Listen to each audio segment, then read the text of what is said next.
Cricket tournament के दौरान आपसी विवाद के बाद प्रशासन द्वारा एक तरफा कार्यवाही के विरोध में कांग्रेस का प्रतिनिधिमंडल बुधवार को आईजी कार्यालय इंदौर पहुंचा, जहां आईजी हरनायाचार्य मिश्र से चर्चा की। इंदौर के आईजी कार्यालय पर बुधवार को कांग्रेस का एक प्रतिनिधिमंडल प्रशासन पर दोहरी कार्रवाई का आरोप लगाते हुए पहुंचा और आईजी हरनायाचार्य मिश्र से चर्चा की। कांग्रेस विधायक संजय शुक्ला, विधायक विशाल पटेल, इंदौर शहर कांग्रेस अध्यक्ष विनय वाकलीवाल, जिलाध्यक्ष सदाशिव यादव सहित कई कांग्रेसी लोग आईजी हरनायाचार्य मिश्र के समक्ष पहुंचा और उन्होंने बेटमा में हुए बीते दिनों एक विवाद का हवाला देते हुए कहा कि दो पक्षों में हुए विवाद के बाद प्रशासन इसे राजनीति के दबाव में आकर एक तरफा कार्रवाई कर रहा है। जहां नेताओं ने कहा कि कांग्रेस समर्थित पक्ष की सुनवाई पुलिस प्रशासन जरा भी नहीं कर रहा है। चर्चा में प्रतिनिधिमंडल की बात सुनने के बाद पुलिस के आला अधिकारी ने कांग्रेसियों को सकारात्मक आश्वासन देते हुए जांच की बात कही। को लेकर के बस स्टैंड, रेलवे स्टेशन पर अभी प्रतिबंध नहीं लगाया गया है, क्योंकि इससे लोगों में अनावश्यक असुविधा ना हो, इसको ध्यान में रखते हुए। लेकिन साथ ही साथ इस जोन के जो बॉर्डरिंग इलाके हैं, जो बॉर्डरिंग ज़िले हैं, जैसे कि बुरहानपुर, बड़वानी, खरगोन, जिनकी सीमा महाराष्ट्र से मिलती है या फिर गुजरात से मिलती है, जैसे झाबुआ लाजपुर जैसे ज़िले, उन जगहों पे सुनिश्चित किया गया है कि बॉर्डरिंग इलाके में जो बसें आएँ, जो परिवहन आए, वहाँ पर लोगों की स्वास्थ्य परीक्षण भी किया जाए। एक स्वास्थ्य की प्रारंभिक जो जांच हो सकती है उसको प्रारंभिक तौर पे करें, ताकि किसी भी तरह के संक्रमण प्रभावित जो लोग हैं उनके द्वारा संक्रमण इन क्षेत्रों में न फैल सके। उस बारे में अभी अलग से कोई निर्देश नहीं आए हैं। बहरहाल जिन दुकानों के बारे में, राशन की दुकानों के बारे में जहाँ तक है, तो ये तय है कि जैसे कि जो ढाबे या रेस्टोरेंट या मुख्य तौर पे हम जानते हैं कि इंदौर में एक देर तक खाने पीने की एक परंपरा है, जिसमें कि सराफा और छप्पन मार्केट जैसे दुकानों में देर रात तक दुकानें खुली रहती हैं, उनमें 10 बजे के बाद प्रतिबंध रहेगा। सर, आपके जोन में खरगोन में भी मार्केट बंद रहेगा, वहाँ पे? हाँ, मैंने कल खरगोन में एक बैठक भी ली थी सभी पुलिस अधिकारियों की कल। उसमें मुख्य तौर पर यह जो व्यवस्था होगी मुख्य 10 बजे से 6 बजे के बीच में जिन जिन इलाकों में फैला है उन इलाकों में यह नियम जो है, यह प्रतिबंध प्रभावी होंगे। सर, वो ये मुझे ऐसा लगता है कि जो गृह मंत्री हैं उनका कार्य व्यवहार और उनका वक्तव्य देने की शैली अपराधियों को बढ़ावा देने जैसी है। गृह मंत्री हमेशा जिस तरह की भाषा बोलते हैं, ऐसा लगता है कि वो अपराधियों के संरक्षक बन के आगे आ रहे हैं। उनको समझ रखना चाहिए इस बात का। राजनीतिक पुट, राजनीतिक द्वेषभाव, राजनीतिक व्यवहार एक हो सकता है, पर गृह मंत्री का जो दायित्व होता है वो अलग होता है।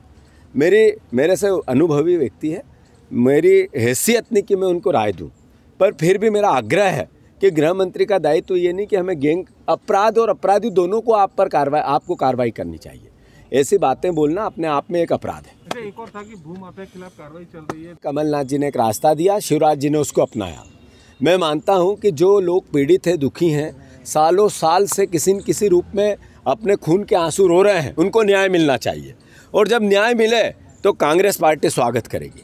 पर दो तरह का भूमाफिया है, माफिया। एक बीजेपी के माफिया, उनको हम अलग करते हैं। वो दूध के धुले हुए बीजेपी की वॉशिंग मशीन से निकल के आए हैं, उनको डुबो के बाहर लिया और बाकियों पर कार्रवाई हो।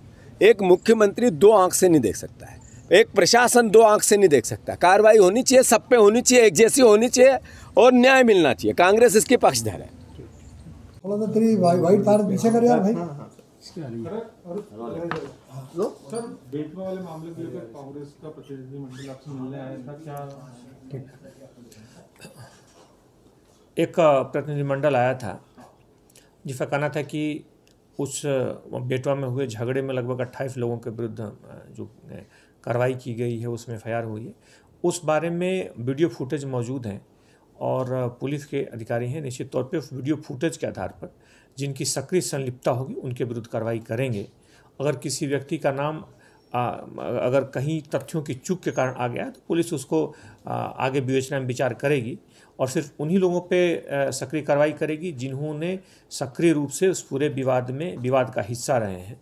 पुलिस निष्पक्ष ढंग से कार्रवाई सुनिश्चित करेगी। सर, आज से नाइट कर्फ्यू लगने वाला है, कुछ अलग से बल वगैरह की कि ये जो कोरोना की महामारी है, इससे बहुत अताहत हो चुका है देश, परिवारजन, मध्य प्रदेश, इंदौर, हमारे अपने शहर, अपने लोग।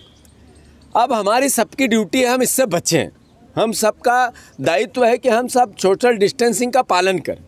हम सबका दायित्व है कि प्रशासन के नियमों को मानें।